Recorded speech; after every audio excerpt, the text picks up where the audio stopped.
There is a big secret in real estate that no one seems to be talking about. And if you do it the right way, it can lead not only to your first home, but to you becoming an investor at the same time. Don't leave because it's way easier than you really thought. Let's talk.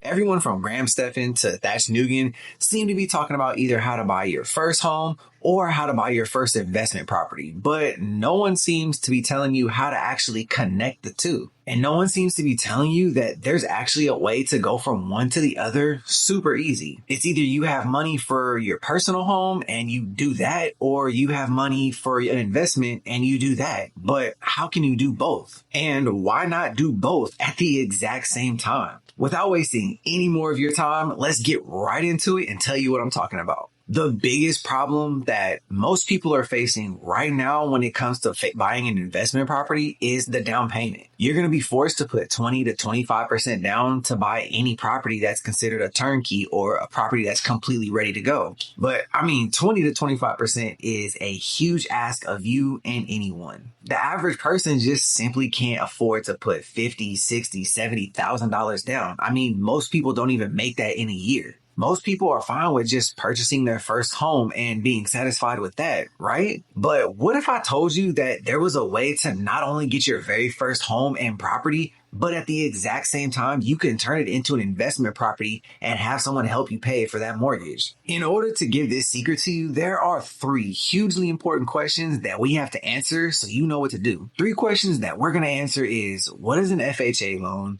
What kind of credit score do I need? And how much money am I looking to save? Well, let's start by answering that very first question. An FHA loan is going to be the loan that you're going after. Now, there's other types of loans, conventional and rural development, all kinds of other loans, but FHA, you're going for this one for a very specific reason. FHA just stands for Federal Housing Administration, and it is a government-based backed loan that is geared to helping first-time homebuyers and people in general to afford to buy a home with a relatively low down payment. Typically, those down payments are going to be between 3.5% and about 5.5% down. And now I know that's sounding way better than that 20 to 25% I was telling you about earlier. So second question is, what kind of a credit score are you going to need to be able to get this FHA loan? So as of right now, April 2024, the minimum score required for an FHA loan is 580. But you're not going to be aiming for a 580 because 580 is just minimum. That doesn't mean it's good. That doesn't mean you should try to reach that. If anything, you want to get up into the mid to high 6s to start taking advantage of better interest rates.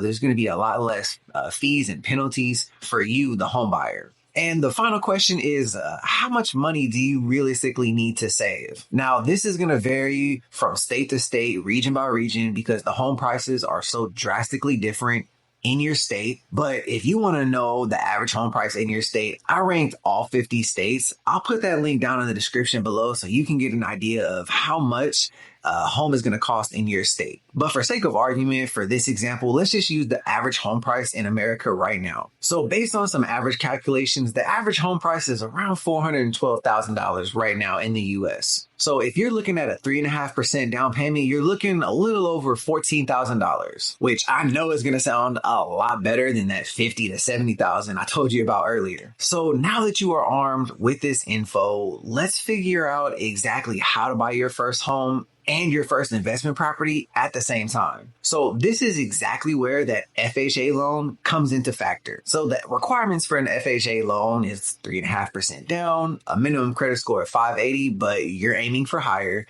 And they do have a requirement that says you need to make this your primary house, but there's a special caveat to this. There's actually a minimum amount of time that you have to live there, which just so happens to be 365 days or 1 year. So how does that make a difference for you, someone who's a first-time home buyer thinking about how you're going to turn this into your first investment? Well, the best thing and the best way to do this is to start looking not for a house, but rather for a duplex, a triplex, or a fourplex. because this is exactly where that FHA specific requirements are going to come into play. An FHA loan can work for up to 4 units that are connected, which means a fourplex. And so what you're going to do is you're going to qualify for a certain home price. And based on how much you've qualified for, you're going to look for either a duplex, a triplex, or a fourplex. And once you do that, the only thing you really need to make sure is that you can move into one of those units the day of closing. And if you can do that, what a lender can do is they can actually take up to 75%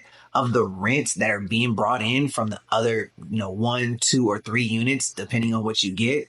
And they can use that to add it to your income. Let's just say that this unit you're looking at is a fourplex and the other 3 units combined are bringing in $2,000 a month. The bank is going to take that and multiply by 75%, which gives you $1,500. And they're going to take that and they can add that to your average income that you're already making. This is just going to help you qualify so much easier for a house, or in this case, a fourplex. And so all you have to do is once you close on that unit, you move into one, you keep the others rented, and you live in one for 365 consecutive days. As soon as that 1-year mark hits, you can legally move out, rent out that 4th unit, and that all of a sudden is your investment property that you didn't have to put 20 to 25% down on. And now that you have it rented, you can go out and buy another primary house. And you can rent out the unit that you were just living in. And so now the bank looks at that and doesn't consider it a debt anymore because it's cash flowing. And just like that, you have easily bought your very first home